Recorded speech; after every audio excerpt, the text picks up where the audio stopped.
जब हम किसी रूप में भगवान की पावन कथा को श्रवण करते हैं।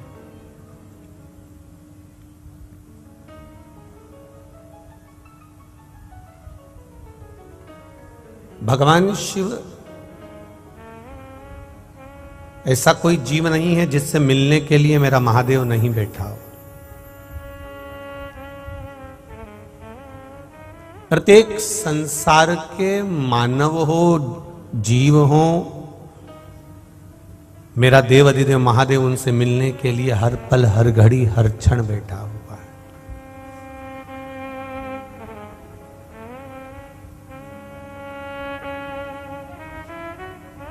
हम स्वयं परमात्मा से दूरी बना लेते हैं। 3 से अगर हमने दूरी बना ली तो हमारा जीवन ठीक नहीं है, हमारा जीवन श्रेष्ठ नहीं है। एक मां, दूसरा महात्मा और तीसरा परमात्मा,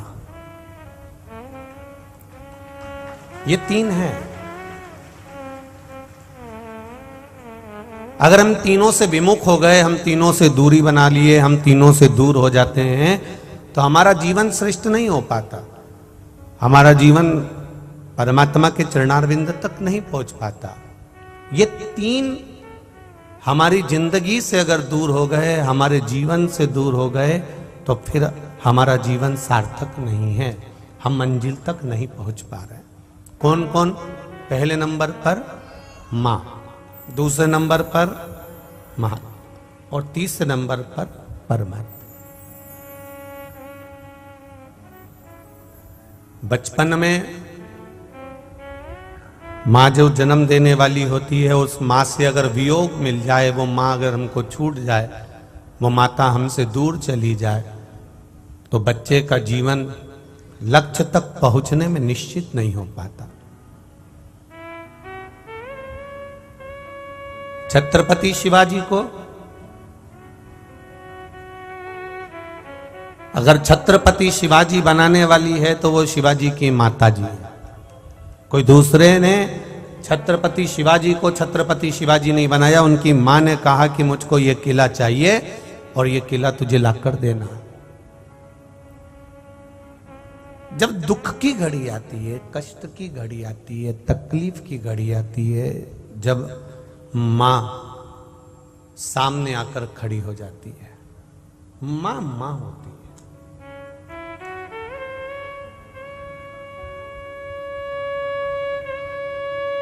थोड़ा सा धन, थोड़ी सी दौलत, थोड़ी सी संपदा, थोड़ा सा जमीन जायदाद, घर, प्रॉपर्टी या वैभव के लिए अपने मां से या अपने पिता से कभी द्वेष नहीं करना, कभी जिंदगी में मत करना, कभी ना करना। धन, संपदा, सत्ता, वैभव सब यहीं छूट जाए।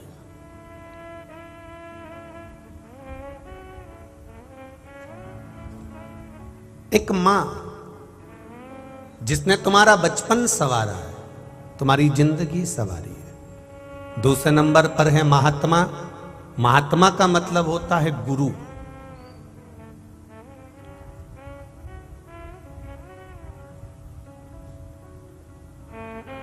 जो कभी तुमसे मिला भी नहीं ना, तो भी कभी तुम्हारी जिंदगी के लिए बुरा ना सोचे।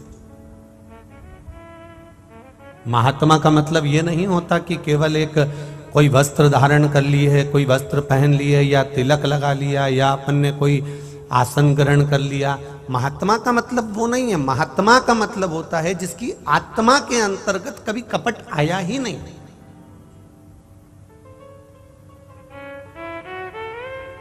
परम पूज्य गुरुदेव महंत श्री रामशरण दास जी महाराज, श्री राम मंदिर कंजरी, जब हम पहले दिन कंजरी में आए तो हालोल में जिग्नेश भाई के यहाँ जब हम रुके तो आदरणीय गुरु जी से मिलना हुआ। मिलने के बाद में हम राम मंदिर गए तो राम मंदिर पर बैठे चर्चा चल रही थी। उस समय आदरणीय विधायक जी परमार जी भी वहीं पर थे। है। तो बात चल रही थी तो उसमें एक बड़ी विचित्र बात रामजन की मंदिर की हमको ज्ञात हुई कि महाराज परम पूज्य गुरुदेव महंत श्री राम शरण दास जी महाराज का भाव बता रहे थे तो कह रहे थे, गुरु जी आपके गुरु जो हुए हैं वो गुरु और उनके भी जो गुरु हुए हैं उन्होंने इस मंदिर का एक नियम बनाकर रखा है कि किसी के दरवाजे पर जाकर हाथ नहीं फैलाना, राम जी महाराज खुद खींच कर बुलाएगा और अपना काम करा लेगा स्वयं।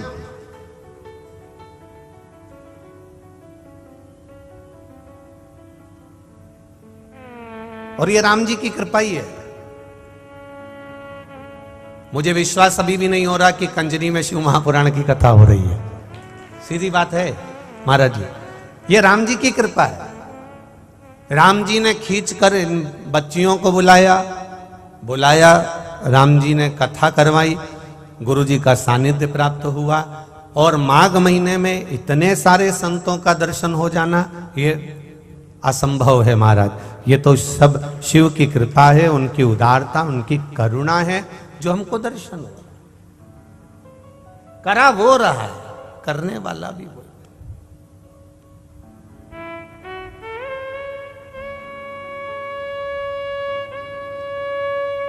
तेरी कृपा बिना न हिले एक भी लेते हैं श्वास, तेरी कृपा से तनो बखान क्या करूं मैं राखों के ढेर का, चपटी भभूत में है खजाना कुबेर का।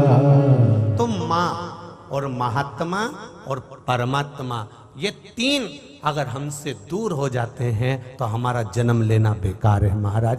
माँ हमारे साथ हो, महात्मा मतलब ऐसा शिक्षक, ऐसा गुरु,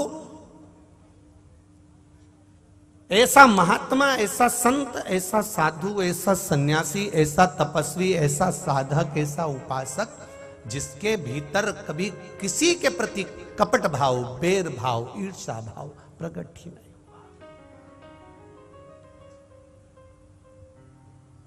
महात्मा का सबसे बड़ा लक्षण है महाराज, भीतर से किसी के प्रति भेदभाव।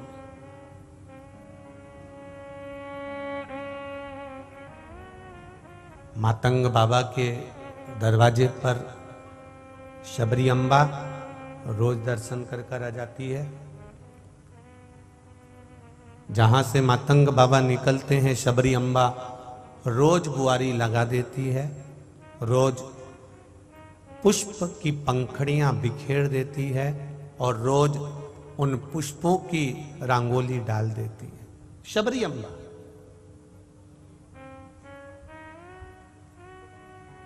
कई लोगों ने पूछा शबरी से कि तो गुरुजी के लिए रंगोली डालती है, गुरुजी के लिए बुआरी काटती है, रोज रंगोली डालती है, रोज फूल की सेज बिछाती है गुरुजी के लिए।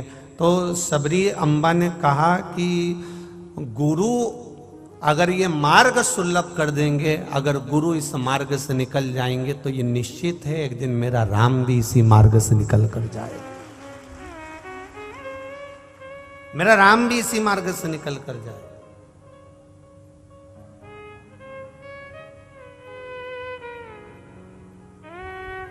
एक श्रेष्ठ महात्मा का लक्षण होता है कि वो कभी द्वेष रखता ही नहीं, कभी कपट भाव उसके हृदय में आता ही नहीं, उसकी चित्त वृत्ति में कभी कोई गलत भाव प्रकट ही नहीं होता।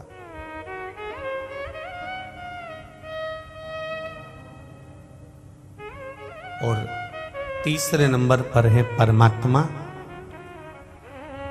बचपन में मां का होना जरूरी है, जवानी अधेड़ी में महात्मा का होना, शिक्षक का होना, गुरु का होना, संत का होना हमारी जीवन में जरूरी है। और मृत्यु के समय पर परमात्मा का होना हमारे जीवन में बहुत जरूरी है। हम 3 से वंचित हो रहे हैं। हमें दुनिया के शब्द अच्छे लगते हैं पर अपनी माता के शब्द अच्छे नहीं लगते। नवयुवक बेटे बेटियों को मां अगर कुछ कह दे तो बुरा लग जाता है, और दुनिया के लोग कुछ भी कह दे तो नहीं लगेगा। मां ने अगर एक गाली दे दी बच्चे को बुरा लग जाएगा, और दोस्त गाड़ी चलाते हुए बाइक पर चलते चलते 4-6 गाड़ी भग दी है, उसे कोई फर्क नहीं पड़ता।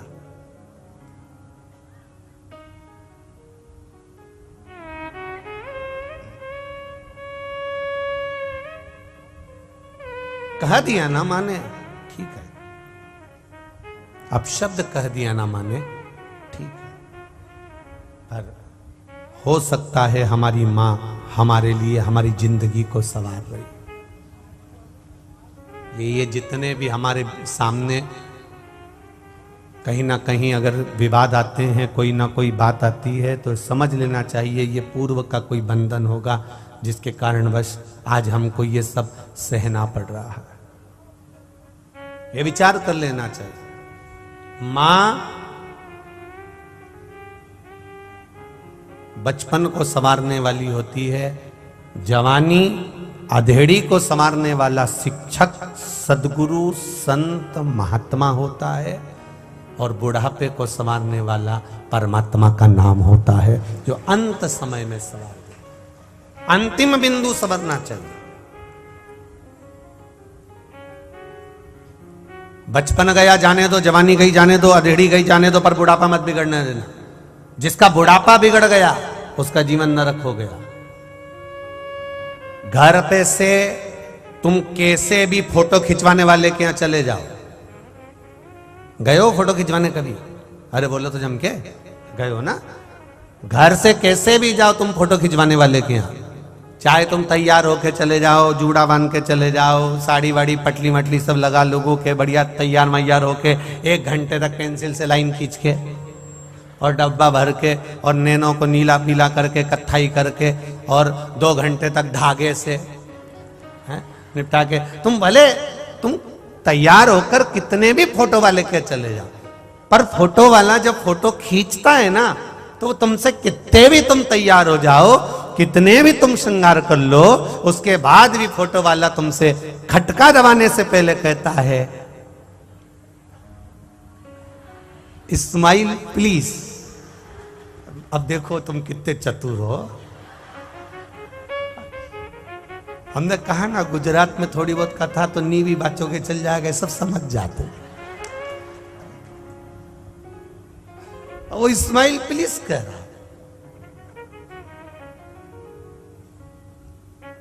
अब उसको स्माइल प्लीज कहने की जरूरत क्या पड़ी जब इतनी सच के आई है, इतना श्रृंगार करके आई है, इतनी अच्छी कपड़े पहनकर आई है, इतना जूड़ा बांध कर आई है, इतना सब साज सजा कर आई है, तो फिर उसको ये कहने की जरूरत क्या है कि स्माइल प्लीज?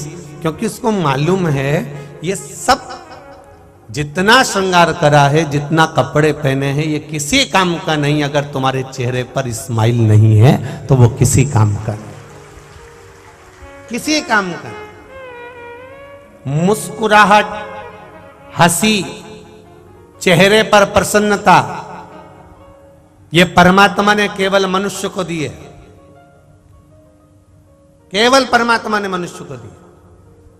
इसके सिवाय मनुष्य के सिवाय परमात्मा ने स्माइल, प्रसन्नता, मुस्कुराहट, हंसी किसी को नहीं दी, किसी को नहीं। और जितने प्रसन्न हो सकते हो, जितनी प्रसन्नता का जीवन तुम जी सकते हो, जितने आनंद का जीवन तुम जी सकते हो, जितने आनंद से तुम अपने जीवन को जी सकते हो, उतने जी, उतने जी। महाराज,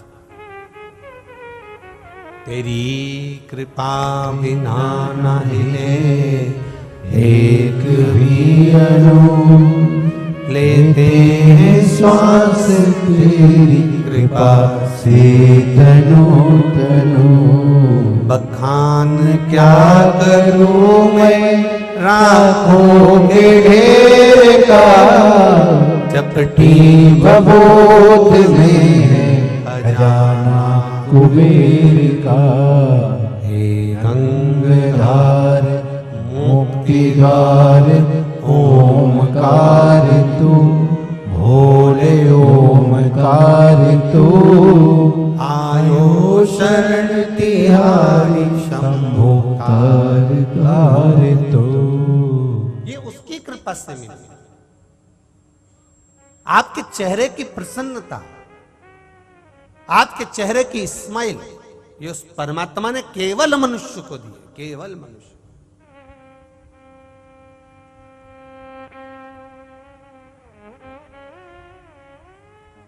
किसी ने बहुत अच्छा कहा है महाराज, अभी मुस्कुरा लो, इन दांतों से खिल खिल कर बुढ़ापे में गिर जाएंगे ये दांत हिल हिल कर। अभी मिला है तो मुस्कुरा, बाद में नहीं मिलेंगे तब याद आएगी मेरा सोफा सेट कहां चले गया, तब स्मरण में नहीं आएगा कि गया कहां। फिर याद रखना, पढ़ते समय चश्मे की याद आती है, खाते समय दांत की याद आती है, और मरते समय राम की याद आती है, तब याद आता है।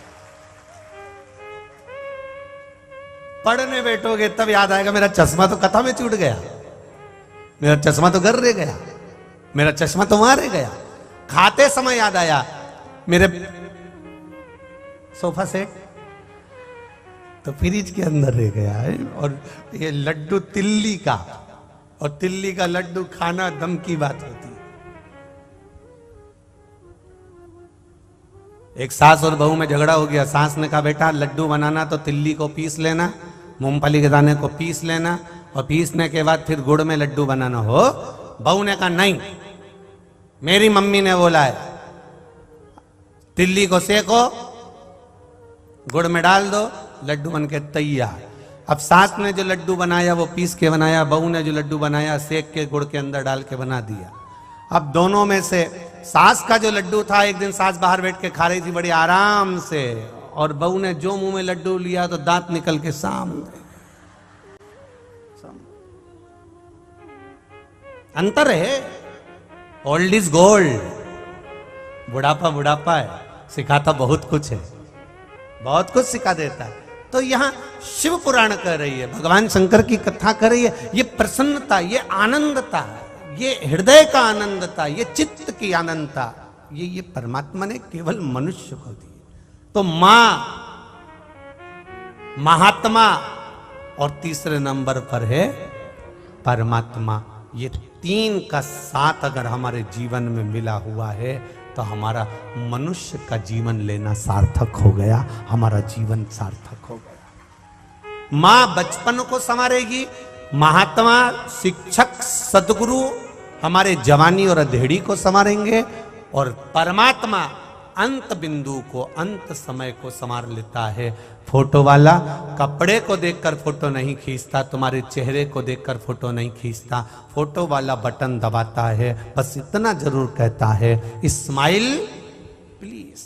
क्यों कहता है कि तुम थोड़ा सा मुस्कुरा दोगे तो ये फोटो अच्छा आ जाएगा, अच्छा आ जाएगा तो तुम दूसरे को दिखा सकते हो। और मालूम पड़े उसने कहा स्माइल प्लीज, और तुम एकदम धापो की बाई की तरह बैठ गए, या गुस्से में लाल होकर बैठ गए, फोटो बिगड़ गया। फोटो बिगड़ गया, तुम किसी को नहीं दिखा पाओगे। उसी तरह जैसे फोटो वाला बस बटन दबा रहा है, एक क्षण लगती है बटन दबने में, कितनी देर, एक क्षण बटन दबी, फोटो खिंच गया। उसी तरह मरने में भी बस बटन दबेगी, उतनी देर में बस ये बटन कई खेल है कि फोटो वाला कहेगा स्माइल प्लीज, तुम मुस्कुराए, बटन दबी, फोटो खिंच गया, फोटो खिंच गया, अच्छा आया, सबको दिखाया। और मरते समय वो परमात्मा भी कहेगा, जिस महात्मा की शरणागति में तुम बैठे हो, जिस माँ के पास में तुम बैठे हो, उसने तुम्हें सिखा दिया कि मरते समय राम कह लेना। कृष्ण कह लेना, शिव कह लेना, भगवान का नाम ले लेना। क्यों?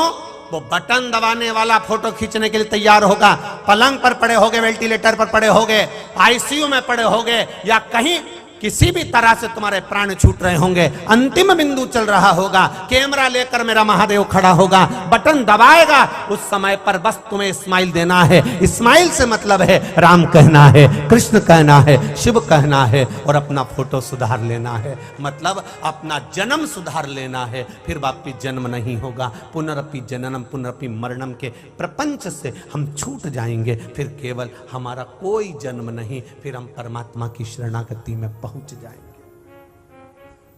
सुधारो अपने आप।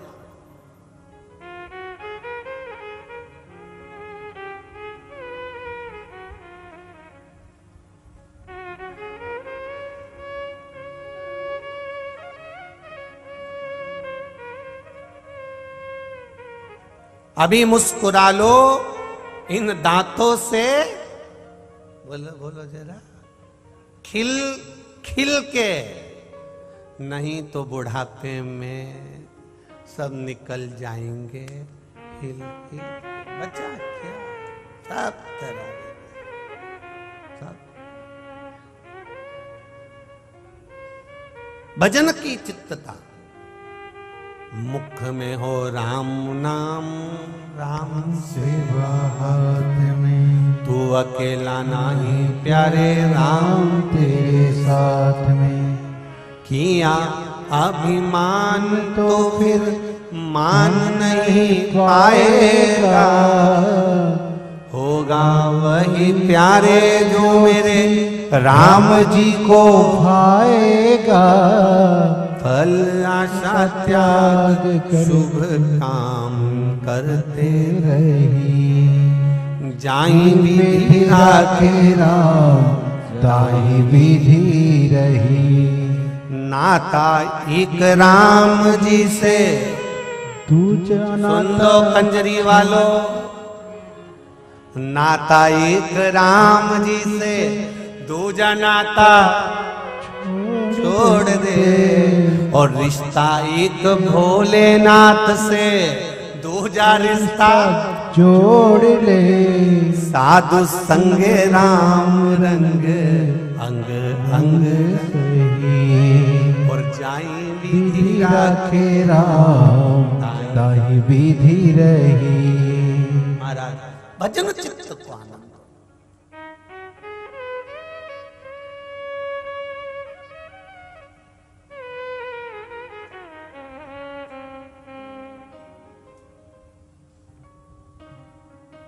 महाराज एक भाव,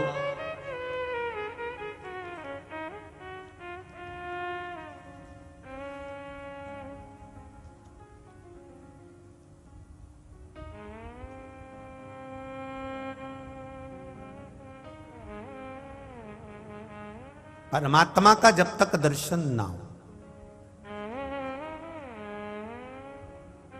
आप में से कई लोग ऐसे होंगे जो शिव महापुराण की कथा जब तक सुनते नहीं है तब तक उनका दिल लगता नहीं है। कई बैठे होंगे ऐसे। आस्था चैनल पर भी जितने लोग सुन रहे हैं, जितने लोग मोबाइल पर, फेसबुक यूट्यूब पर श्रवण कर रहे हैं, उनके भी चित्तवृत्ति में यह होगा, जब तक वो थोड़ी देर की कथा ना सुन ले, जब तक वो थोड़ा स्मरण ना कर ले, तब तक उनका मन नहीं भराता। मैं 5 मिनट सुनूं पर सुनूं।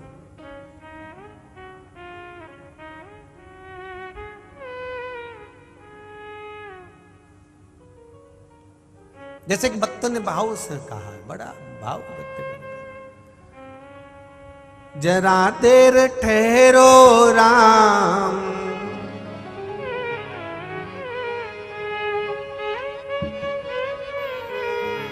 तमन्ना यही है, अभी हमने जी भर के देखा नहीं है, अभी हमने जी भर के देखा नहीं है। जरा देर ठहरो राम, हो जरा दे देर ठहरो राम, तमन्ना यही है। अभी हमने जी भर के देखा नहीं है, अभी हमने जी भर के देखा नहीं है।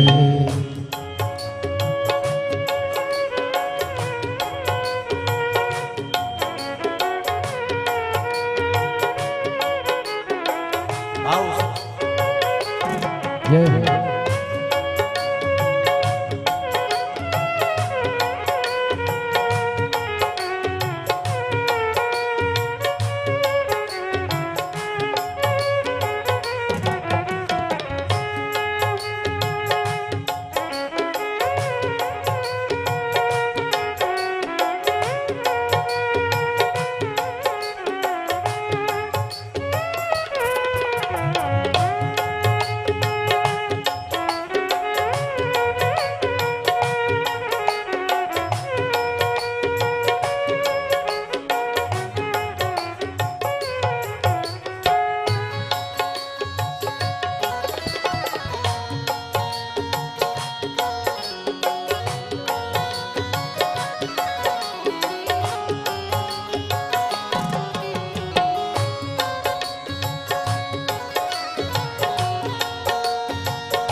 घड़ी आज जीवन की आई, कैसी घड़ी आज जीवन की आई। वो कैसी घड़ी आज जीवन की आई, कैसी घड़ी आज जीवन की आई। अपने ही प्राणों की करते विदाई, अपने ही प्राणों की करते विदाई। अब ये अयोध्या हो, अब ये अयोध्या हमारी नहीं है। अभी हमने जी भर के देखा यही है, अभी हमने जी भर के देखा नहीं है। जरा देर ठहरो राम हो, जरा देर ठहरो राम, तमन्ना यही है। अभी हमने जी भर के देखा नहीं है, अभी हमने जी भर के देखा नहीं है।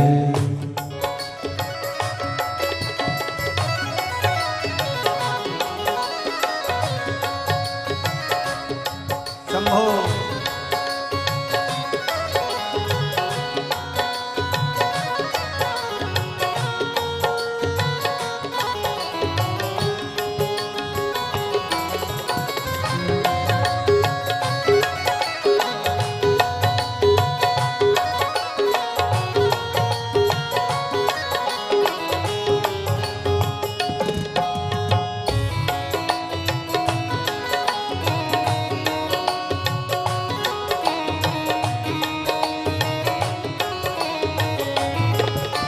जय हो, जय हो।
कौशल्या की आंखों के तारे, माता कौशल्या के आंखों के तारे, आंखों के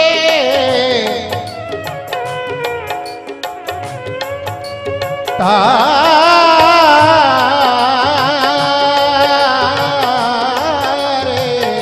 माता कौशल्या की आंखों के तारे, माता कौशल्या की आंखों के तारे, दशरथ जी के हो राज दुलारे, दशरथ जी के हो राज दुलारे, कभी ये अयोध्या को हो, कभी ये अयोध्या को भूलना नहीं है। अभी हमने जी मर के देखा यही है, अभी हमने जी मर के देखा यही है। जरा देर ठहरो राम हो, जरा देर ठहरो राम, तमन्ना यही है। अभी हमने जी भर के देखा यही है, अभी हमने जी भर के देखा यही है, अभी हमने जी भर के देखा यही है, अभी हमने जी भर के देखा यही। हार हार महादेव।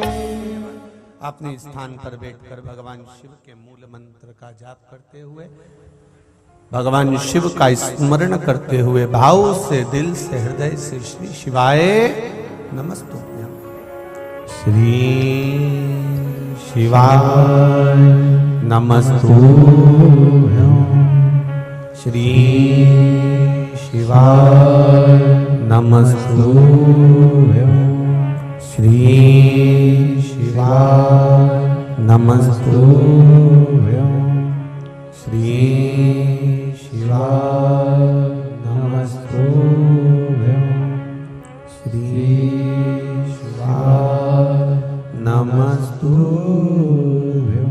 भोला सब दुख काटो मारा, ओ भोला सब दुख काटो मारा, शिव शंकर जपो तेरी माला, भोले बाबा जपो तेरी माला, भोला सब दुख काटो मारा, ओ भोला सब दुख काटो मारा। महाराज, माँ, महात्मा और परमात्मा, ये तीनों हमारी जिंदगी को संवारने वाले हैं।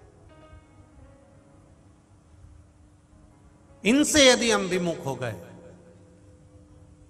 अगर हम इनसे विमुख हो गए, इनसे हमने दूरी बना ली, इनसे हम विमुख हो जाते हैं, इनसे हम दूरी बना लेते हैं, तो वो श्रेष्ठता नहीं है हमारी।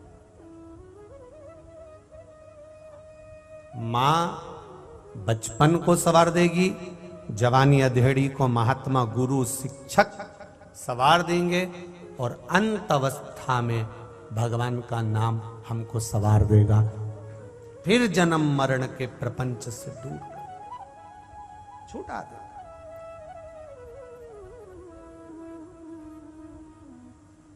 इनको संभालना है हमको, इनके चरणारविंद का अनुमोदन, इनके चरणों की भक्ति हमारे जीवन को आनंद प्रदान कर देती। शिव महापुराण की कथा में अपन श्रवण करे थे, कल चरित्र चल रहा था कश्मीर प्रदेश के देवव्रत नाम के ब्राह्मण की बेटी का।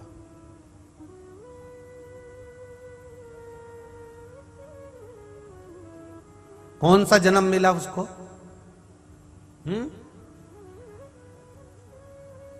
स्वान, एक कुतिया का जन्म मिला उसको। कितना दुखी होगा वो पिता, जो भस्म मस्तक पर लगाकर, चंदन मस्तक पर लगाकर और अपनी बेटी को देख रहा है कि मेरी बेटी का जीवन क्या गया।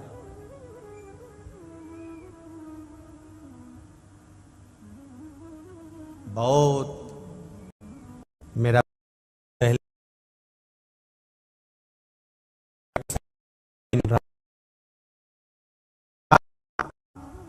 तुमको पढ़ाते हैं, लिखाते हैं, बाहर भेजते हैं, विद्या अध्ययन कराते हैं, अच्छा रखते हैं,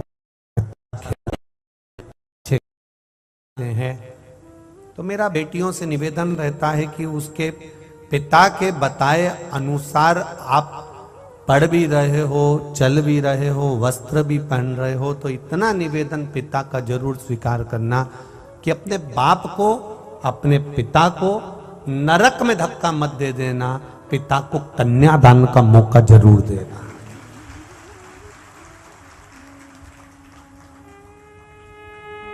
अपने पिता को कन्यादान का मौका दो। देवव्रत ब्राह्मण की कथा कह रही है कि बेटी गलत जगह चली गई।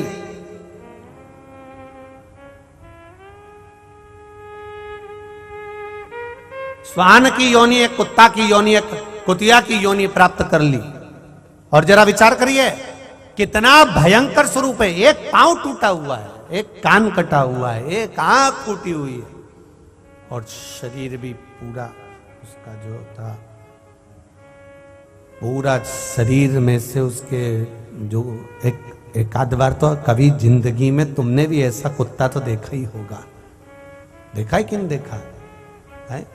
तो उसके शरीर से पूरे बाल झड़ गए, कहीं कहीं उसको छीटा छीटा पड़ गया, पूरे बाल झड़ गए।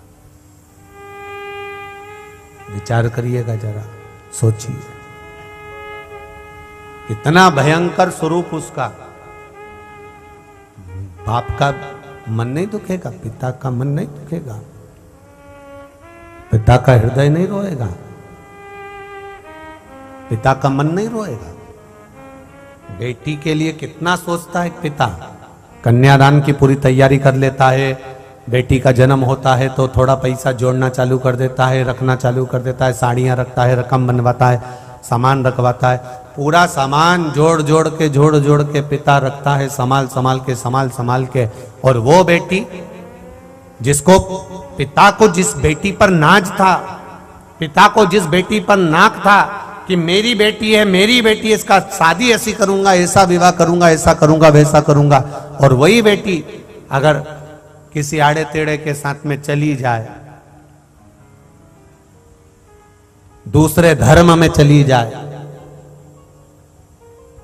सनातन धर्म को छोड़कर दूसरे धर्म में प्रवेश कर जाए और विवाह कर ले किसी दूसरे धर्म के लड़के से, तो विचार करना उस पिता को कितना रोना पड़ता होगा, जिसने इतनी तमन्ना, इतनी इच्छाएं जागृत करके रखी होगी। उस पिता को कितना सोचना पड़ता होगा। विचार करिए जरा सा, अपने मन में, अपनी चित्त में, अपनी बुद्धि में ये विचार लाइएगा, कितना रोना पड़ता। देवव्रत ने तो केवल देखा है बेटी का जीवन कि मेरी बेटी कुतिया की योनि पा गई, श्वान की योनि पा गई, उसका शरीर ऐसा हो गया, उसका पांव टूट गया, उसकी आंख चली गई, उसका कान कट गया, और उसका पूरा शरीर बेकार होकर पड़ा हुआ, नाली के पास पड़ी हुई है। वो बेटी को देखा तो कितना दुख हुआ, कितना दुख। जिस बेटी को गोदी में पाला पोसा बड़ा करा, अच्छे एजुकेशन दी, अच्छा कॉलेज दिया, अच्छा स्कूल दिया, अच्छी ट्यूशन, अच्छी कोचिंग दी, अच्छे कपड़े दिए, अच्छा वैभव दिया, और वो बेटी किसी ऐसे वैसे के साथ में, कहीं गाड़ी सुधारने वाले के साथ में, कहीं किसी के साथ में, कहीं किसी दूसरे धर्म में चली जाए, जो कभी किसी गंदे भोजन को हाथ नहीं लगाती थी, उसको वो गंदा भोजन बनाना पड़ जाए।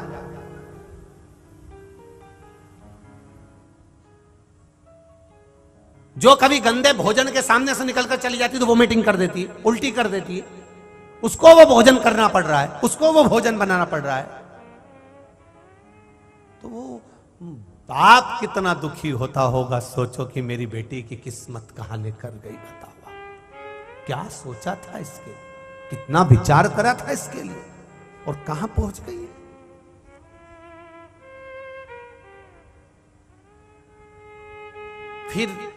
फिर से कहूंगा एक बात,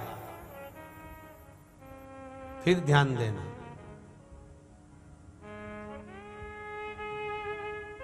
वक्ता और वक्त दोनों समझाते हैं।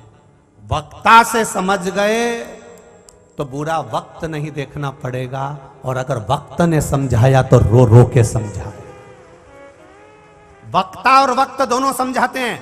वक्ता व्यासपीठ पर बैठकर समझाएगा, वक्ता माइक पकड़कर समझाएगा, वक्ता गादी पर बैठकर समझाएगा कि तुम्हारा बुरा वक्त ना आ जाए। इसलिए वक्ता के कहने पर अगर तुम संवर गए, सुधर गए, तो तुम्हारी जिंदगी सुधर गई। नहीं तो तुम वक्त का इंतजार करोगे तो वो वक्त तुमको ऐसा सुधारेगा कि ना बाप के घर जा पाओगे, ना किसी के पास जाके रो पाओगे। उसको समझो, उसको संभालो।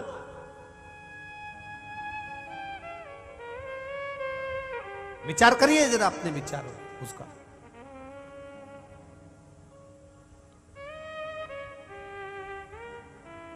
हम उसको देखें, हम उसको समझें, हम उसको संभालें। हमारे चित्त को, हमारी वृत्ति को, हमारे मन को हम केंद्रित करें इस बात के लिए कि देवव्रत ब्राह्मण है, काशी प्रदेश में रहता है, अपनी बेटी का चरित्र देखना था। भगवान शंकर का उसने भजन किया, तब करा कि मुझे अपनी बेटी का जीवन देखना है। जो बेटी को मैंने कन्यादान करा था, कन्यादान करने के बाद भी वो नहीं सुधरी, उसका जीवन नहीं सुधरा। मैंने बहुत समझाया उसको, बहुत समझाया, पर संभरने कोई तैयार नहीं, सुधरने कोई तैयार नहीं। तो मैं करूं क्या? वो सुधर ही नहीं रही, तो मैं क्या कर सकता?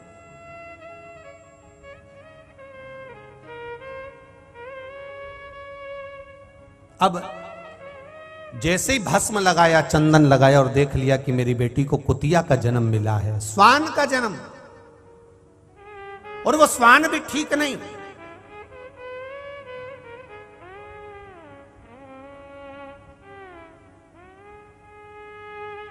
जो व्यक्ति पाप कर्म में डूबा रहता है, डूबा रहता है, डूबा रहता है, बहुत पाप करे, वो पाप करने वाले से भी निवेदन है कि भगवान से एक प्रार्थना जरूर करना। और आप भी सुन लो रे कंजरी वालों जरा अच्छे से, और हालोल वालों, और जितनी मेरी जीजी होन बैठी और जितने मेरे जीजा होन बैठे, सब अच्छे से समझ लेंगे। भगवान से कहना, पाप कर्म करा, झूठ बोला, कपट करा, बेईमानी करी, छल करा, प्रपंच करा, सब कुछ करा हमने जिंदगी में, हमने करा, पर भगवान से कहना, मैं पाती हूं, मैंने पाप करा है, पर इतना निवेदन मेरा स्वीकार करना, अगर मुझे कुत्ता का भी जन्म दे तो किसी ऐसी वैसी जगह मत देना, मुझे गोवर्धन नाथ जी के चरणों में ब्रजमंडल में कुत्ता बनाकर भेज देना। कारण पूरी दुनिया के जितने कुत्ता हैं, ये किसी का डंडा खाते हैं, सूखी रोटी खाते हैं, धाक खाते हैं, लात खाते हैं, पीटे जाते हैं, पर ब्रजमंडल का जो कुत्ता होता है गोवर्धन नाथ जी के चरणों का, वो भी गिरिराज जी का चढ़ा हुआ दूध पी के सहसा बनता है। मुझे बनाना तो उसके चरणों का कुत्ता बना देना, जहां मैं उसके चरणारविंद का दूध पीऊंगा, चाटूंगा, तो मेरी जिंदगी संवर जाएगी। बस उतना भी बहुत है मुझे, उतना भी बहुत।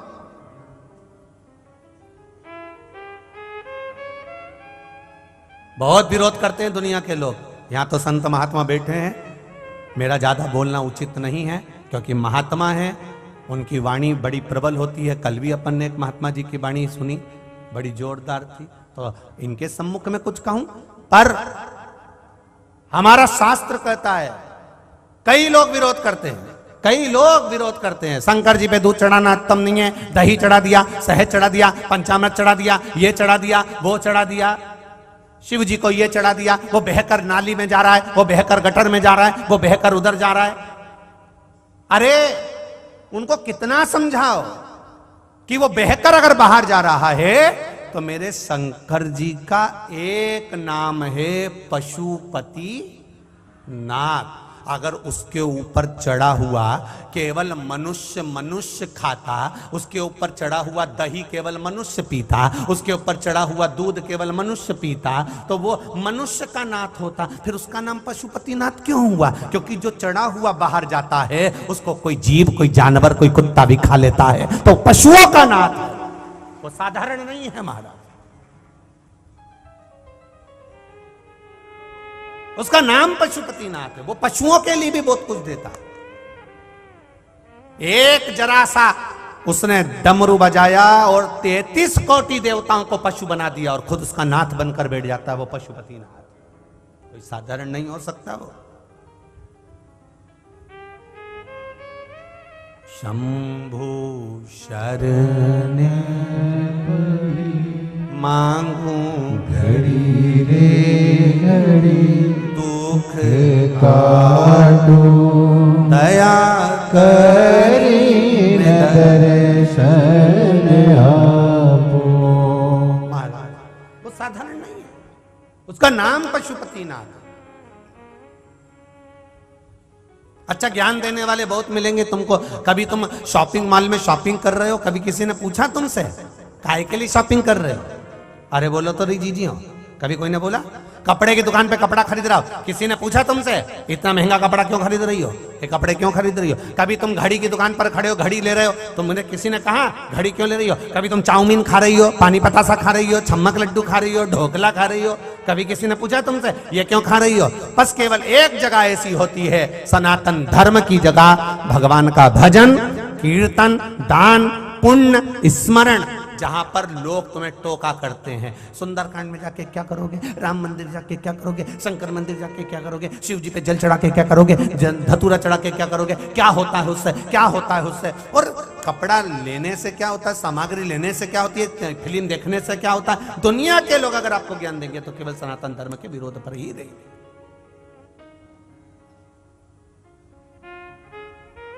समझाए देवव्रत के नेत्रों में जल भरा, मेरी बेटी का जीवन कैसा, मेरी बेटी को मैं कैसे संभालूं, मेरी बेटी के लिए मैं क्या करूं? शंकर भगवान की आराधना करने के लिए देवव्रत वापिस बैठ गया। अब आराधना किस लिए कर रहा है? कि मेरी बेटी का जीवन संवर जाए, अब उसकी ये स्वान की योनि, उसकी कुत्ता की योनि छूट जाए। भगवान से कहना अगर हमने पाप ज्यादा करा हो तो हमें कहीं इधर उधर मत भेज देना दादा, हमको तुम तो कहां भेज देना। बोलो बोलो जम के, या तो गोवर्धन नाथ जी के चरणों में भेज देना, केदारनाथ भेज देना, सोमनाथ भेज देना, मल्लिकार्जुन भेज देना, कहीं 12 ज्योतिर्लिंग में, कहीं विश्वनाथ, कहीं महाकालेश्वर, कहीं ऐसी जगह भेज देना जहां शिवजी पे दूध चढ़ेगा, बहकर बाहर आएगा। कोई दूध चढ़ाने वाला गिलास लेकर जा रहा है, लोटा लेकर जा रहा है, कलश लेके जा रहा है, उसका दूध नीचे गिर गया, उसमें से मैं पी लूंगा, बस भगवान के चरणों में रह लूंगा। अगर पाप भी ज्यादा करा है तो मुझे गिरिराज जी के चरणों का कुत्ता भी बना दोगे तो मेरा जीवन संवर जाएगा। बहुत उसके चरणों का दास भी बन गया तो मैं पढ़ा रहूंगा, पढ़ाऊंगा। पर कोई कोई कुत्ता ऐसा होता है जो ब्रजमंडल तक भी नहीं पहुंच पाता, 12 ज्योतिर्लिंग तक भी नहीं पहुंच पाता, वो कहीं ना कहीं रोड पर, गांव में, खेड़े में सड़ता रहता है, उसका शरीर दुबला हो जाता है, उसकी हड्डियां दिखने लगती है, उसका पूरी खाल निकल जाती है, उसके पूरे रुए झड़ जाते हैं और विकलांग हो जाता है, पड़ा है, तड़प रहा है। जाने वाला व्यक्ति जब जब उसको देखता है तब तब उसको दया आती, कितना बेचारा का कैसा हाल है, कैसा है वो, कैसा है वो, उसको समझो। उस नारी ने केवल एक गलती कर दी थी, देवव्रत ब्राह्मण की उस बेटी ने एक गलती कर दी थी कि एक शादीशुदा जिंदगी को नाश कर दिया था। पति पत्नी आराम से रह रहे थे, बच्चे आराम से रह रहे थे और ये उसमें बीच में कूद गई और उसके पति को इसने अपना बना लिया। अपना बनाया, पति उधर खर्चा ना कर कर इधर खर्च करने लगा, उठा उठा के धन देने लगा, वैभव देने लगा, धन देने लगा, गाड़ी दे दी, बंगला दे दिया, जायदाद दे दी, मोबाइल दिला दिया, हैंडसेट दिला दिया, दुनिया का सारा सामान उसको दिला दिया। अब उसने मनुष्य की देह में तो भोग कर लिया, मानव के शरीर में तो भोग कर लिया, खूब कटे हुए सेवफल का मोबाइल चलाया, खूब चलाया कटे हुए सेवफल का मोबाइल, क्या बोलते हैं उसको, हाँ समझ जा, बस तुम उत्ते में समझ गए, खूब चलाया। तगड़ी भी पहनी, आधा किलो चांदी की, पांव में पायल पहनी चांदी की, क्योंकि वो दे रहा था। जिसने अपनी पत्नी को नहीं दिया तेरे को भर दिया, पूरा उठा उठा कर। बच्चे भूख से बिलबिला रहे हैं, बच्चे तड़प रहे हैं, पापा स्कूल में फीस जमा करना है, पापा ट्यूशन की फीस देना है, मेरे पास नहीं है, मम्मी से ले ले। और वो दूसरे के बच्चे के फीस भरने चल रहा है। वो कह रही है यहां बैठ जाओ, वहां बैठ गया, वहां बैठ जाओ, वहां बैठ गया। समझ लेना, जो नारी और जो पुरुष ऐसी स्थिति में रहता है तो उसको समझ लेना चाहिए कि तेरा क्या होगा रे कालिया। समझ, बस ये जो तुम्हें रोड पे खजियारा कुत्ता मिले ना, उसका फोटो खींच लेना, और फोटो खींच के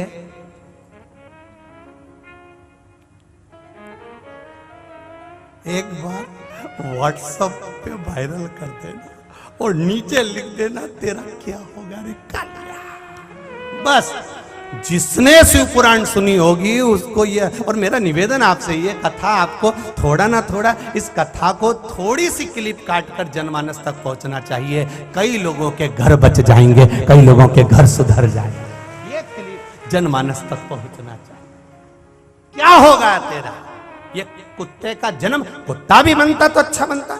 कोई कोई कुत्ता इतना अच्छा रहता है कि 4 व्हीलर गाड़ी में घूमता है। बोलो रे कंजरी वालों, सही है। कोई कोई कुत्ते की किस्मत इतनी अच्छी रहती है कि घर का व्यक्ति अपने बच्चे को कभी छीछी नहीं कराता, पर कुत्ते को कराता है। ये तो कुत्ते की किस्मत है।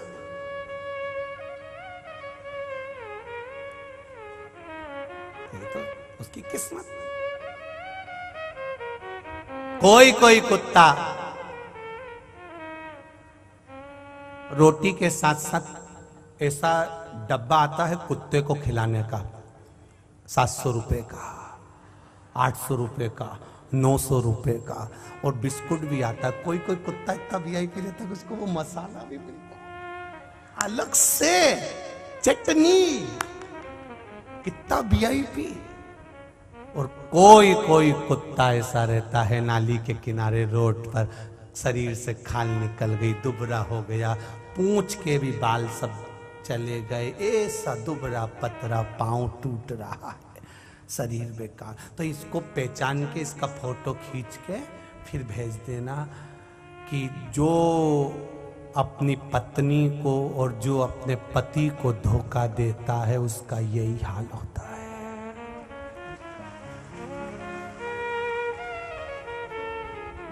कोई पूछे ये कथा कहां से आई? स्कंद पुराण में काशी खंड के अंतर्गत जो वर्णन किया गया है, 2 कथाएं स्कंद पुराण में बड़ी भारी आई है महाराज, मनुष्य देह को सुधारने की, संवारने की। काशी, इस कश्मीर प्रदेश के अंतर्गत जो देवव्रत नाम का ब्राह्मण है, उसकी जो बेटी है उसको समझाया बुझाया, बहुत समझाया, पर मार्ग नहीं छोड़ा, उसने मार्ग नहीं छोड़ा, इसलिए वो गलत संगति में पड़ गई।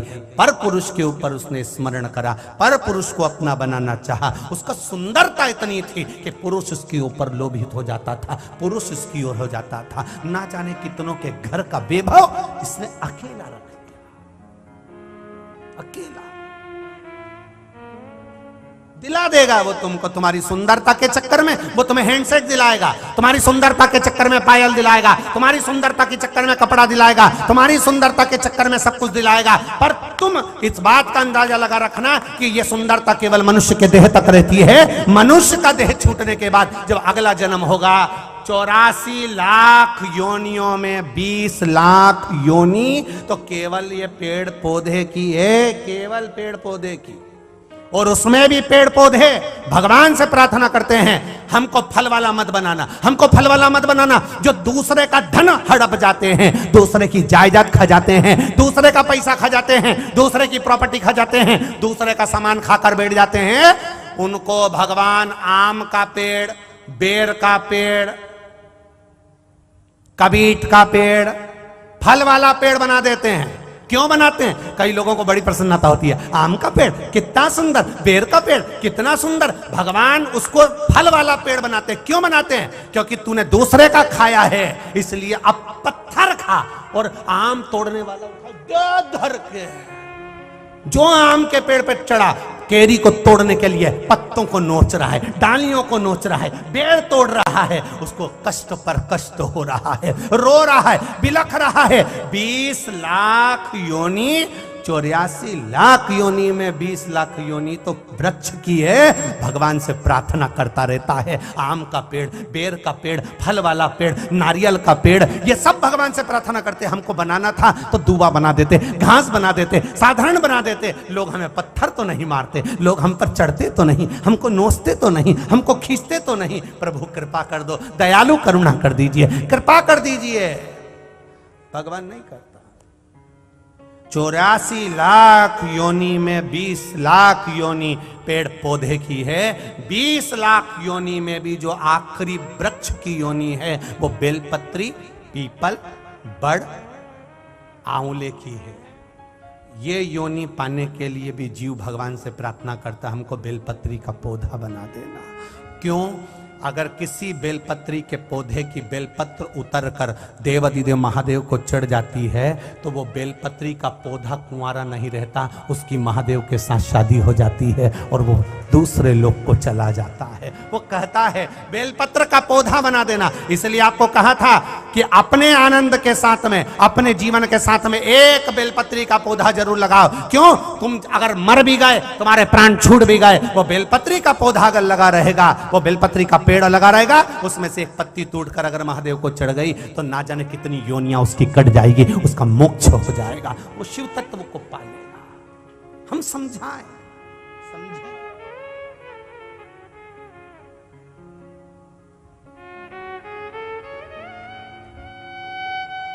मत बुरा कर्म कर बंदे, वरना पछताएगा।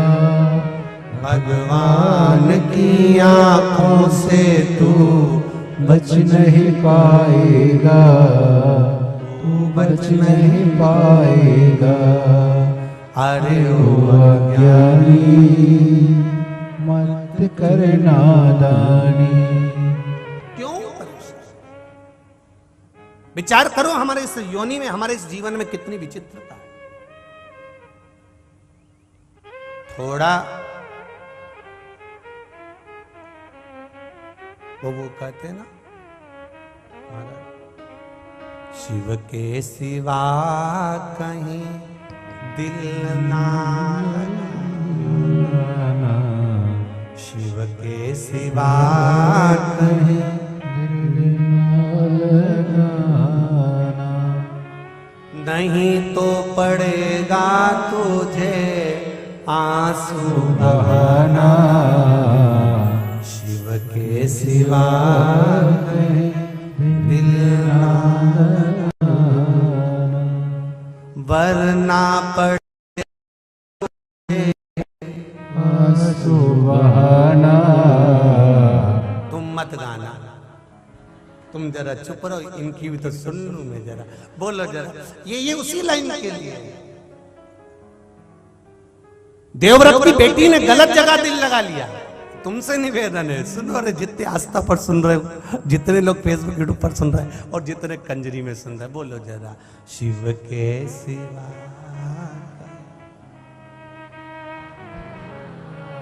थोड़ा वॉल्यूम बढ़ाओ।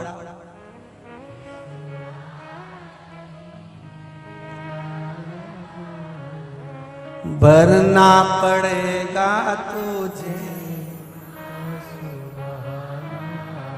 वरना पड़ेगा तुझे आंसू बहाना, शिव के सिवा कहीं दिल ना लगाना, प्रभु के सिवा कहीं दिल ना लगाना। ये मन, ये चित्त, ये दिल, हृदय लगे परमात्मा। मनुष्य की देह मिली है, बड़ा सुंदर शरीर मिला है, बहुत सुंदर। कितना सुंदर ये मानव का शरीर मिला, कितना सुंदर। पर ये सुंदर शरीर किसी को धोखा देने के लिए या किसी को अपने रूप में फंसाने के लिए नहीं, बल्कि ये सुंदर स्वरूप परमात्मा के चरणों में फंस जाने के लिए मिला है। मिला ये सुंदर।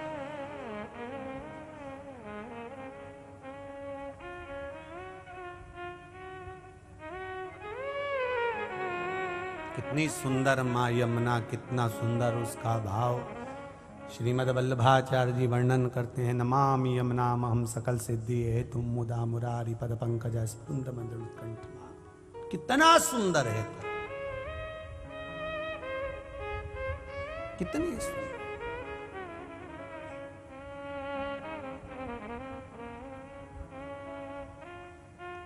महाराज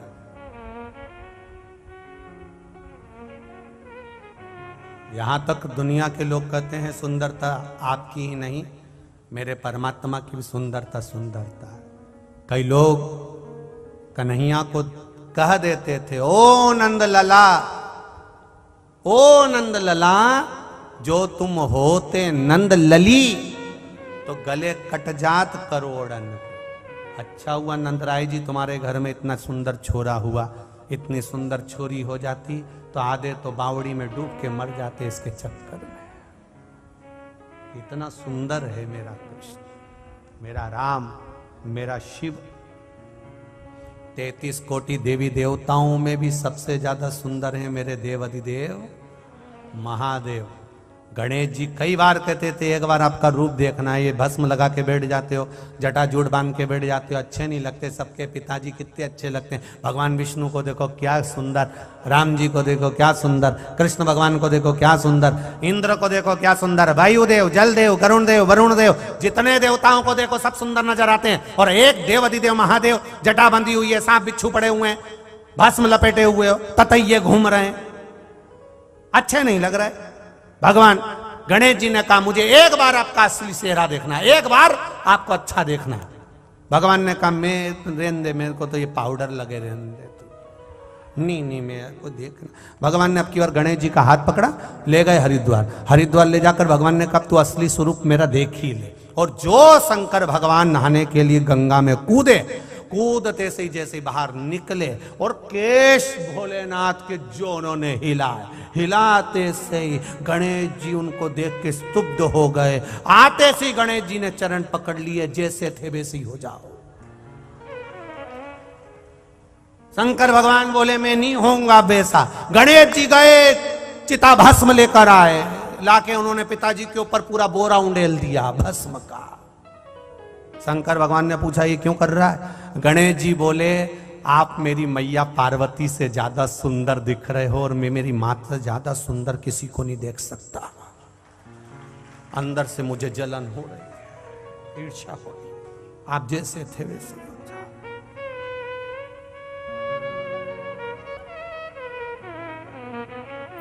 जाओ। कितनी कृपा, कितनी दया मेरे भोलेनाथ जी ने कि मेरे सारे देवता अच्छे दिखे, इसलिए महादेव भस्म लगा के बैठ जाते हैं। ततैया वतैया पास में रख लें।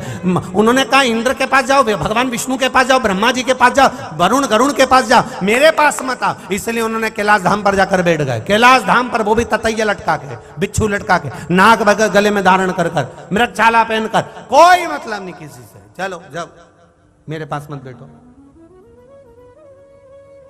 आज भी राम मंदिर में बैठने की जगह होती है, कृष्ण मंदिर में बैठने की जगह होती है, देवी के मंदिर में बैठने की जगह होती है, सारे देवताओं के मंदिर में बैठने की जगह होती है, पर शंकर जी के गर्भगृह में बैठने की जगह नहीं होती। क्यों? लोग इतना पानी ढोल के जाते हैं कि साड़ी भी बचा के चलना पड़ता है।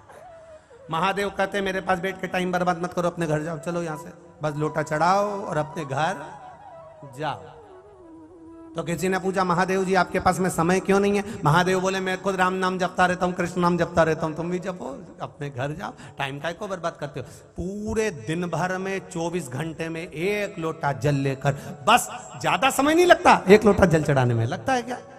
अरे बोलो तो जम के, नहीं लगता। 1 लोटा जल चढ़ाने में कोई समय नहीं। लोटा भर के अपने घर से ले गए, हर महादेव, और लोटा लगाया, वापिस झेला, चल दिए पुनः। और बचा कुचा था, कोई नहीं देखे तो 3-4 बेलपत्री उठा लोटे के अंदर रख के और ले गए। और नी तो फिर वैसे तो आज के समय में शंकर जी के मंदिर में बेलपत्री मिलना बहुत कठिन काम। पहले के समय में जैसे कोई अच्छा व्यक्ति ढूंढना कठिन था, वैसे शंकर जी के मंदिर में बेलपत्री ढूंढना कठिन काम हो गया, बहुत कठिन। जो जाता है, एक कोई चढ़ा के जाता है, दूसरा पहले उठा के धर लेता, दूसरा चढ़ा के गया, तीसरा पहले उठा के धर लेता। कितनी खुशी होती होगी, कितना प्रसन्नता होती होगी। जिन शिव मंदिरों में लोगों के जाले नहीं निकलते थे, उसमें कुत्ते बैठे रहते थे, धूल पड़ी रहती थी, आज उस शिव मंदिर में लोग जल चढ़ाने के लिए लाइन लगाएं, इससे बढ़कर कोई सौभाग्य नहीं, उससे बढ़कर कोई खुशी नहीं। ना कोई ढोंगे, ना कोई प्रपंच, ना बेल है, ना भभूति, केवल शंकर भगवान के नाम का गुणगान है, शिव का स्मरण है, केवल शिव तक और कुछ भी नहीं।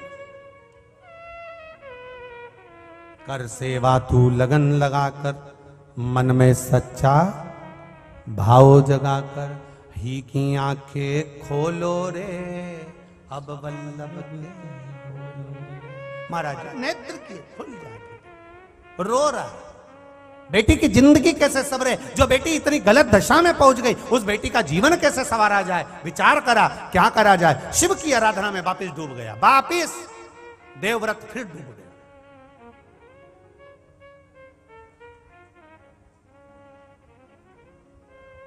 फिर लग गया नमः शिवाय, ओम नमः शिवाय, नमः शिवाय, नमः शिवाय।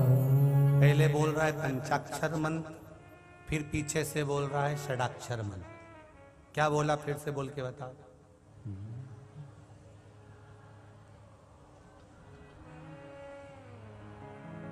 नमः ओम। पहले कौन सा मंत्र आ गया, पंचाक्षर। इसके बाद में जैसे ही बोला ओम नमः शिवाय, आ गया षडाक्षर। फिर इसके पीछे आ गया, वापिस बोलो, एक बार फिर से बोलो, नमः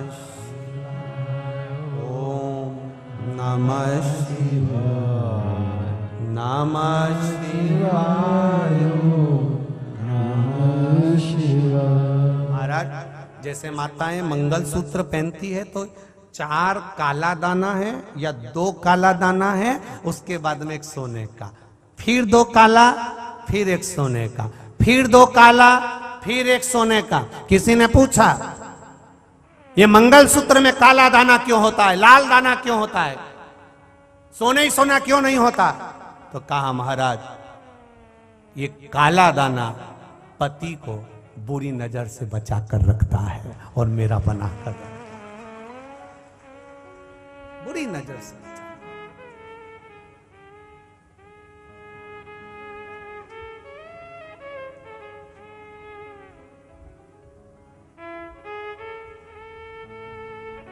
महाराज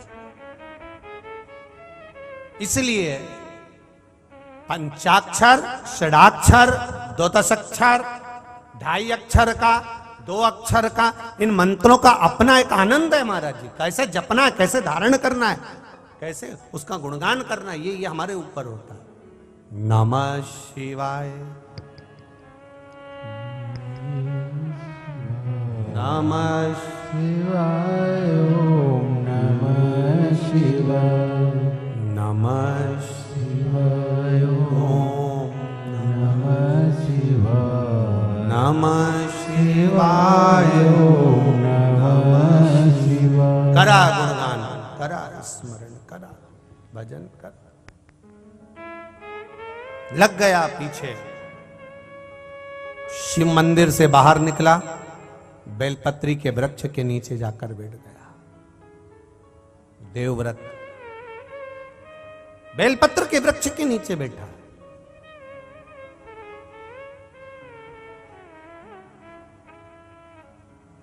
कंजरी में जपा हुआ मंत्र जाप, फिर तीर्थ में जाकर जपा हुआ मंत्र जाप, फिर नदी के तट पर जपा हुआ मंत्र जाप, फिर वन में जपा हुआ मंत्र जाप, फिर किसी वृक्ष के नीचे बैठकर जपा हुआ मंत्र जाप। बहुत अंतर है इनमें, ध्यान दीजिएगा थोड़ा। सभी लोग आस्था चैनल पर कथा सुन रहे हैं, घर घर में कथा चल रही है, प्रत्येक घर में कथा चल रही है, करोड़ों लोग कथा को सुन रहे हैं। आप घर में कथा सुन रहे हो, मना नहीं है, घर में किया गया भजन। कई लोग कहते हैं गुरुजी पशुपति व्रत क्या हम घर में कर सकते हैं? मना नहीं है, पर दिक्कत केवल इतनी सी है कि वो दिया लगाने कहां जाओ? कौन से नंबर का दिया? बोलो बोलो जम के। छठे नंबर का जो दिया, 5 दिया तो तुम घर के अंदर लगा दोगे, पर वो छठा दिया दरवाजे पे लगाने कहां जाओगे? दिक्कत वहां आई है। इसलिए पशुपति व्रत मंदिर में जाकर किया जाता है। कोई भी व्यासपीठ से अगर बताया जाता है तो आप लोगों को कहा जाता है कि मंदिर में जाकर करो, मंदिर में पहुंचकर करो। मंदिर में जाकर करो क्यों?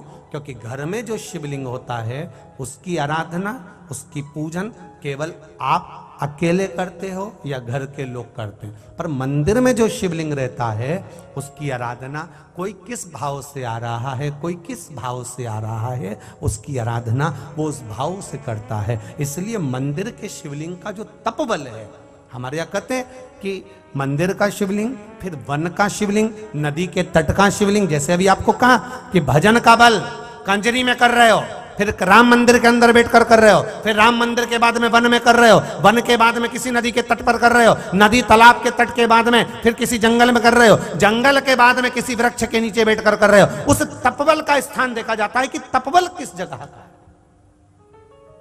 कभी कभी कथा के पहले में कहा था, आप लोगों ने ध्यान दिया होगा कि ड्राइवर की सीट पर जो जाकर बैठ जाता है, जाने वाले व्यक्ति को नहीं मालूम कि ये ड्राइवर नहीं है, पर कहता क्या है, क्यों ड्राइवर साहब गाड़ी कहां जाएगी? ड्राइवर तो फूल गया, गाड़ी मेरे को चलाना आती नहीं तो भी लोग मुझे ड्राइवर कह रहे हैं, मेरी गाड़ी नहीं है तो भी लोग मुझे ड्राइवर कह रहे हैं और मुझे पूछ रहे हैं। उसी तरह किसी संत की जगह पर, साधु की जगह पर, सन्यासी की जगह पर, तपस्वी की जगह पर, किसी वृक्ष के नीचे, किसी वन में जाकर, किसी नदी तालाब में बैठकर, किसी तीर्थ में बैठकर जब हम तप करते हैं, भजन करते हैं, साधना करते हैं, स्मरण करते हैं, तब उस स्थान का पुण्य हमारे खाते में आ जाता है और हमारा बल बढ़ जाता है, फिर उसका एक आनंद बढ़ जाता है, उसका एक सुख बढ़ जाता है।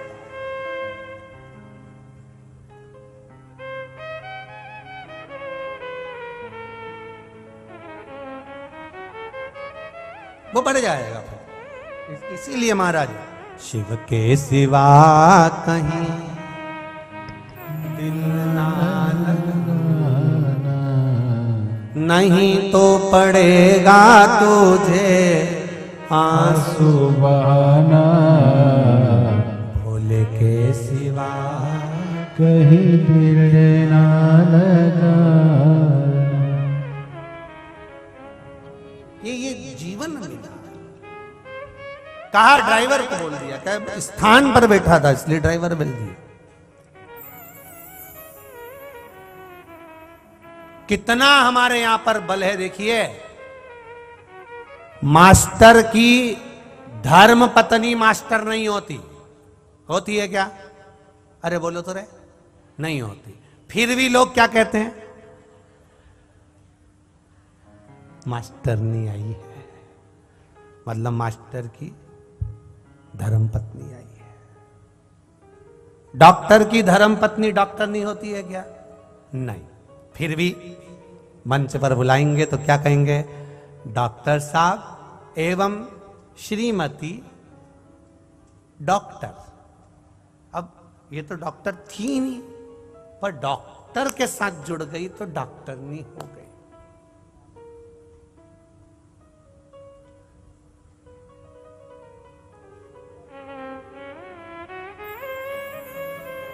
ये जुड़ने से बहुत फर्क पड़ता है। आप कहां जुड़े हुए हो? इसका बहुत फर्क पड़ता है, बहुत।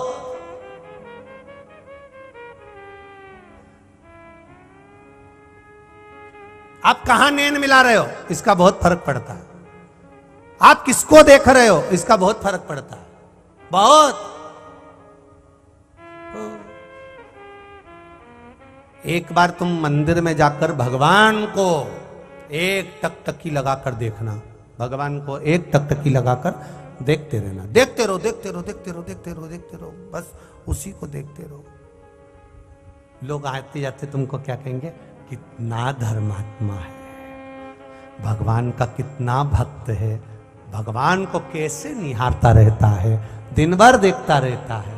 और ऐसी टकटकी लगाकर तुम ये कंजरी की रोड पर खड़े होकर गाड़ी पे और कोई छोरी जा रही हो डीकरी,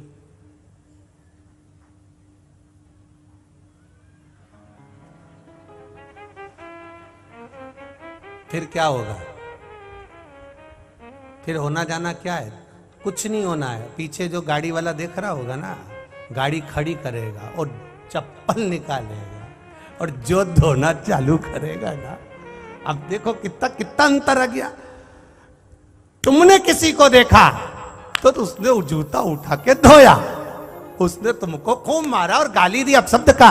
बताओ, छोरी को देख रहा है, गलत काम कर रहा है, आंख एक टकटकी लगाकर देख रहा है। अब यहां तुम्हें सम्मान नहीं मिला है, गला पकड़ रहा है, यहां तुम्हें सम्मान नहीं मिला है, और तुमने भगवान को देखा तो वहां सम्मान मिला कि नहीं मिला? कितना धर्मात्मा रोज आता है, राम जी से नैन मिलाता है, राम जी का दर्शन करता है, ठाकुर जी से नैन मिलाता है, ठाकुर जी का दर्शन करता है। कितना अंतर है स्थान का, कितना अंतर।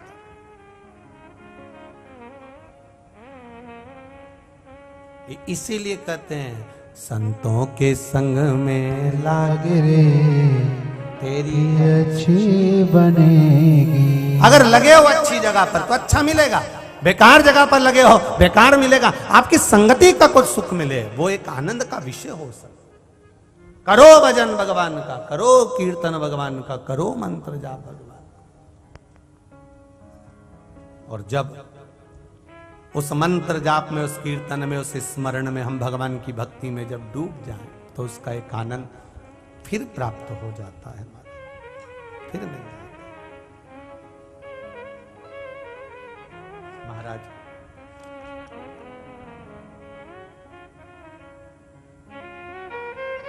भगवान शिव की कथा कह रही है, भगवान शंकर का गुणगान कर रहा है, भगवान शिव की भक्ति कर रही है। श्री शिवाय नमस्तुभ्यं, श्री शिवाय नमस्तुभ्यं, श्री शिवाय नमस्तुभ्यं। भोला सब दुख काटो भार, ओ भोला सब दुख काटो भार। शिव शंकर जपूं तेरी माला, भोले बाबा जपूं तेरी माला, भोला सब दुख काटो भार, ओ भोला सब दुख काटो भार। भगवान शिव का गुणगान करा। वृक्ष के नीचे देवव्रत बैठ गया, आसन जमा लिया देवव्रत ने बेलपत्री के वृक्ष के नीचे, और जो जाप करने बैठा, जो जाप करने बैठा। आपको पहले भी कथा में कहा, जब कोई विशेष कार्य होता है और वो कार्य नहीं हो रहा होता है तो क्या करा जाता है? जल, जहां आप लोगों ने पहले स्मरण किया है, जैसे ये शिवलिंग है, ये जलाधारी है, ये जल यहां से गिर रहा है वो स्थान, जब विशेष कोई कार्य होता है, अटक रहा है, नहीं हो रहा, गणेश जी वाली जगह पर जल चढ़ाइए, सबको मालूम है ना, जलाधारी में। फिर षडानंद कार्तिकेय वाली जगह पर जल चढ़ाइए, बीच में अशोक सुंदरी का स्थान है, वहां जल चढ़ाइए। चढ़ाते चढ़ाते माँ पार्वती मैया के हस्त कमल पर जल चढ़ाकर फिर शिव जी पे जल चढ़ाइए। थोड़ा सा जल बचाइए, वो जल बेलपत्री के वृक्ष के नीचे ले जाकर अपने मन का भाव कहकर चढ़ा दीजिए। 4-5 दिन चढ़ाकर देखिए, बाबा हाथ पकड़ लेगा और वो कार्य सफलता देगा। शिव तत्व की ओर एक पत्र आया है, देखिए।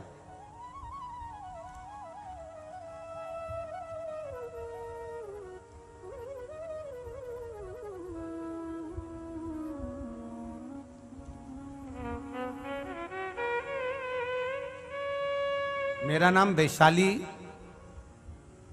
कांतिलाल जी सोना सूरत से। कहीं बैठी हो तो हाथ हिलाइएगा जिनने पत्र भेजा। आप ही हैं? दोनों हाथ हिला दो एक बार। श्री शिवाय नमस्तुभ्यं, श्री शिवाय नमस्तुभ्यं। पशुपति व्रत और भगवान शिव को जल चढ़ाने का नियम जो गुरुदेव आपने बताया है, किसी कार्य के लिए जब हम जल चढ़ाते हैं उसके लिए आप जो वर्णन करते हैं उसका वर्णन टीवी के माध्यम से मैं कथा सुनती रही हूं। मेरी बेटी मेघना की शादी को 5 साल हो गए थे। डॉक्टर को दिखाया, कोई संतान का सुख का भाव नहीं आया। सारे इलाज करवा लिए, तभी भी संतान का सुख नहीं था। गुरुदेव आप जल चढ़ाने का कुछ नियम बताते हैं, वैसा जल चढ़ाना हमने प्रारंभ करा। बेटी रोज मंदिर जाती, जल चढ़ाती, वो जल का पान करती। सफेद आंकड़े की जड़ वाला प्रयोग करा, पशुपति व्रत को धारण करा और बाबा की कृपा से आज उसका गर्भ ठहरा हुआ है। ये शिव की कृपा है, ये शंकर की उदारता। बैठिए बहन। हर हर महादेव। एक पत्र और आया, पहले फोटो देख लीजिए। जितने लोग टीवी पर कथा सुन रहे हैं, कोई इंस्पेक्टर जी हैं। अब पत्र जिन्होंने भेजा है, मेरा नाम गुलशन सावड़े है। हम मकरपुरा बड़ौदा में रहते हैं। कहीं बैठे हो तो हाथ हिलाइएगा, जहां कहीं बैठे हो। अच्छा पीछे हैं, अच्छा इधर हैं, ठीक है ठीक है। श्री शिवाय नमस्तुभ्यं। दोनों हाथ हिला दीजिए एक बार। हर हर महादेव। बाबा की कृपा का क्या वर्णन करूं। मेरे बेटे को डॉक्टर ने कह दिया था कि ये आंखों से इसका विजन चले गया है और बचपन से इसकी आंख में तकलीफ थी, आंखों से दिखना बंद हो गया था। डॉक्टरों ने भी जवाब दे दिया था। उसकी आंख पूर्ण तरह से जाती रही है। 12 वर्ष के होने का हम लोग भी धीरे धीरे उसकी आंखों का इलाज करवाते रहे, पर आंखों की रोशनी का स्मरण नहीं रहा। गुरुदेव किसी ने कहा कि देवताओं भगवान शंकर पर जल चढ़ाइए और उस जल को उसकी आंखों में लगाना प्रारंभ करिए। हमने वही शिव जी को 1 लोटा जल चढ़ाते, शंकर जी का जल का आचमन कराते, बेलपत्री खिलाते और उसकी आंखों में लगाना प्रारंभ करा। बाबा की कृपा देखिए गुरुदेव, आज जिस बच्चे की पूरी आंख जा चुकी थी डॉक्टर के हिसाब से, आज उसकी आंख बाबा की कृपा से फिर काम करना प्रारंभ कर दी और बाबा की करुणा। बच्चा आया है साथ में? हाँ, दोनों हाथ ऊपर कर दो उसके भी। श्री शिवाय नमस्तुभ्यं। हर हर महादेव। मेरे बच्चे को दिखना वापिस प्रारंभ हो गया। मैं शिव जी को बड़ोदरा से यहाँ पर धोख लगाने के लिए प्रणाम करने आई हूँ कि बाबा ने मेरे सुन लिया। एक पत्र और लिख रही हूँ गुरुदेव। मेरी ननन बड़ोदरा की कथा श्रवण कर रही थी। नंदोई को तबीयत खराब हो गई, इतना स्वास्थ्य खराब हो गया समझ में नहीं आ रहा था, अटैक भी था और भी बीमारी हो गई। गुरुदेव ननंद बाई रोने लगी, बिलखने लगी, क्योंकि वो उड़ीसा में थे और ये यहां थे। बड़ा दुख। पंडाल में बैठकर बाबा देवाधिदेव महादेव से बड़ोदरा की कथा में ही प्रार्थना करी और बाबा की कृपा से उनका इलाज चालू हुआ।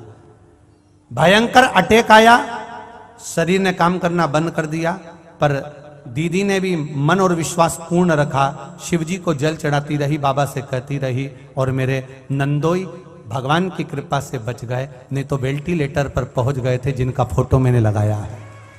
और शिव कृपा किसको कहते हैं गुरुजी? बच भी गए और बाबा की कृपा से उनका IAS प्रमोशन भी बाबा ने करा दिया, और बाबा की करुणा हुई है, शिव कृपा हुई है। बैठिए बहन, श्री शिवाय नमस्तुभ्यं। ये शिव तत्व है। ओ घड़ी शंकर, तेरी कृपा बिना न है एक भी अनु लेते हैं श्वास, तेरी कृपा से तनो तनो। शिव महापुराण की कथा सुनने वाला, चाहे वो टीवी पर सुन रहा हो, मोबाइल पर सुन रहा हो, चाहे इस कंजरी के पंडाल में बैठकर सुन रहा हो, क्या देगा? ये तो कंजरी वाले अगली कथा में तुम्हारा लेटर वही मिलने वाला है। ये क्या देगा? क्यों